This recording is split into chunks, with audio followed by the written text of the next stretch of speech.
Welcome to the dark side of kanji. You thought chi meant blood? Well, yes, but it's not just some random red fluid. It's a synthetic origin story, a false omen. Forget what your textbook said. We're diving into the blood moon lie.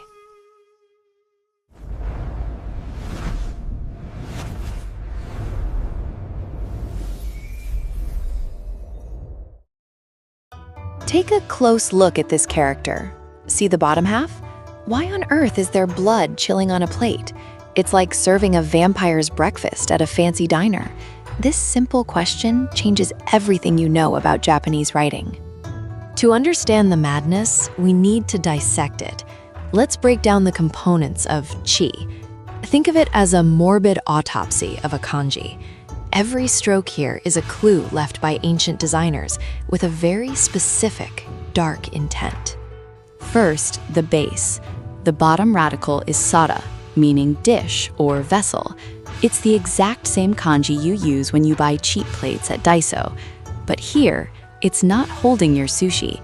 It's waiting for something much more sinister. Now, look at the top. A single horizontal line. It means one, or a single something.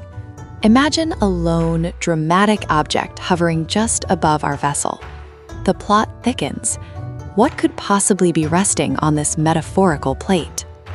Spoiler alert, it's not a blood donation. This isn't about doctors, hospitals, or modern medicine. Ancient kanji creators weren't making a medical dictionary. They were recording rituals. Forget the stethoscope, bring out the chanting priests. Boom. It's a drop in a dish. This isn't just a static picture. It's a sequential sketch of motion and impact.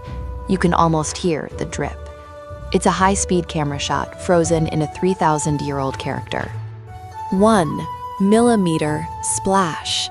The design perfectly captures that microsecond of impact, the surface tension breaking. It's graphic design perfection from the Bronze Age. It's not just a drop. It's the exact moment the sacrifice hits the vessel. This is the ultimate memory hack for kanji learners. Don't just memorize strokes, memorize the story, the ritual. Once you see the drop hitting the plate, you can never unsee it. It's permanently burned into your JLPT studying brain. WTF alert! We are talking about literal sacrifice here, blood offerings. Suddenly writing this character 50 times in your Genki workbook feels a bit like summoning a demon, doesn't it? Welcome to the occult origins of your homework. It's the blob of life. Ancient people didn't see blood as just biological plumbing. It was the raw, concentrated essence of existence. And they were literally putting that essence onto a plate to make deals with the universe. Feeding the gods. Picture this. A moonlit ancient ritual, priests raising a vessel filled with the blob of life to appease unseen forces. Every time you write chi, you're basically drawing a tiny sacred offering. Look at the evolution from an ancient, literal blob of blood to a modern, stylized splash. The circle became a single, sharp stroke. It's like the kanji went from a chunky oil painting to a sleek, modern corporate logo. A very bloody logo. Let's talk pronunciation. The onyomi ketsu sounds sharp, analytical, almost like a cyborg. Ketsuatsu, blood pressure. But the kunyomi chi, that sounds raw, primal, like a demon whispering. Chi is the horror movie. Ketsu is the medical report. Japan's map is secretly cursed. We've got places like Chiaraijima, Bloodwash Island, and Kurochikawa, Black Blood River. Knowing the true, sacrificial meaning of chi makes these tourist destinations sound a lot less inviting, doesn't it? Want to ruin a date at a Japanese restaurant? When you see chi on the menu, casually mention, "Did you know this character is actually a picture of a bowl of coagulated sacrifice?" Checkmate, you're paying the bill alone. Take hanaji, nosebleed.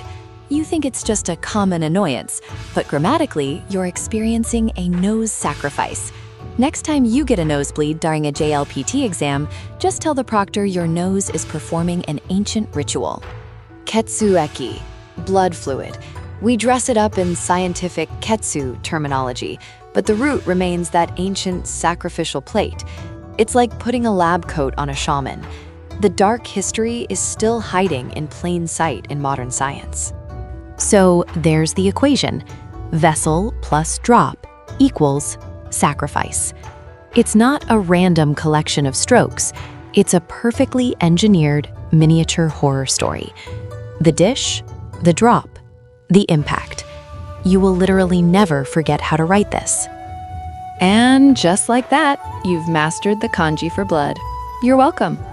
If you want more dark logic, sarcastic mnemonics, and cursed knowledge to crush your Japanese exams, hit subscribe. Stay curious and try not to summon anything.